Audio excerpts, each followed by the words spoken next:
This is the engine stand where my engine block should be attached and painted as of about 2 weeks ago.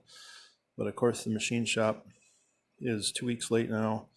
Apparently they had a COVID outbreak, and so my block is stuck there for a while. So in the meantime, I started tearing apart the carburetor, cleaning that up, and have a rebuild kit for that.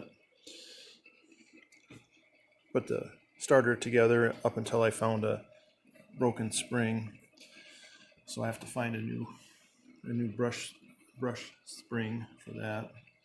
So everything's kind of on hold. It's finally back.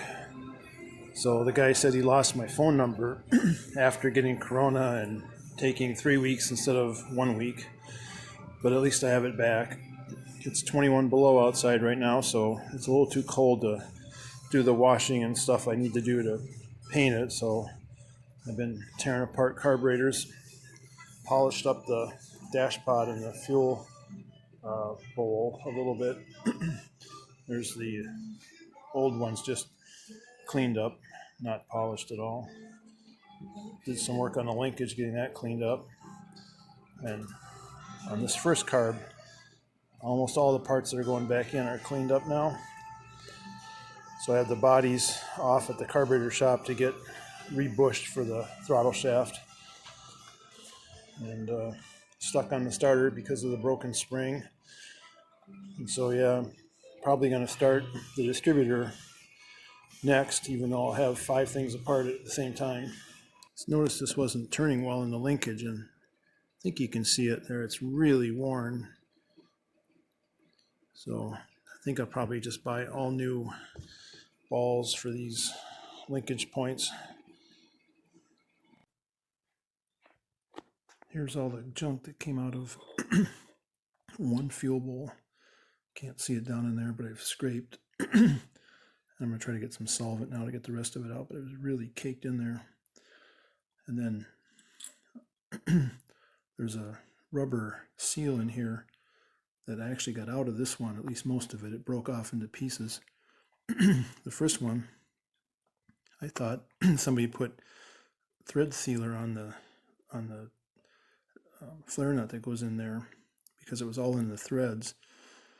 But I think that was just dissolved and cruddy rubber seal that was busted up in there. And so I have to go back actually and clean up that one some more because I don't think I got it all out. Ugh, these things are really a mess. Okay, just to start yet another project. Waiting for some carb cleaner to get ready at the auto parts store for pickup. And I'm going to try to see if this old vacuum advance is still functional on the distributor. Okay, so I just have my vacuum pump hooked up. I'm going to give it a couple pumps. Hey, look at that. I think it's actually, yep, it actually works. I'm not sure if it's, see if it leaks down. Of course, I don't know if it's leaking down because of the connection here. It's just pushed over thread, so that probably leaks. But it looks like it's basically functional, so I think I'm going to start with that. It's easy enough to change if I decide I need to. Okay, I have brake cleaner and carb cleaner. I'm going to try one in each bowl and see which one does better.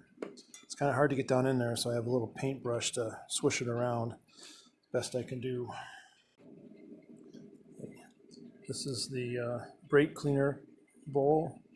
After 5 minutes of swishing around the fluid with a brush, I put a silicone plug in to hold the fluid. Just they come for powder coating, so you can plug holes, and they're tapered. So those work really well. You can cut them to length and push them in. But this one turned out better, I thought, than the carb cleaner bowl, although this one was a little worse to begin with.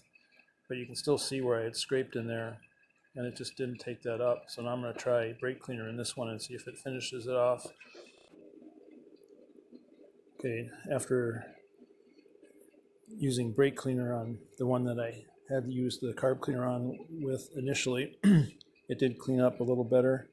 So I think I'd give the nod to the brake cleaner for this job, although it's not an extremely scientific experiment because I could have brushed one a few seconds longer than the other, or it wasn't exactly the same amount of deposits in each one. So just kind of by my gut feel, it looked like the brake cleaner did a little better job.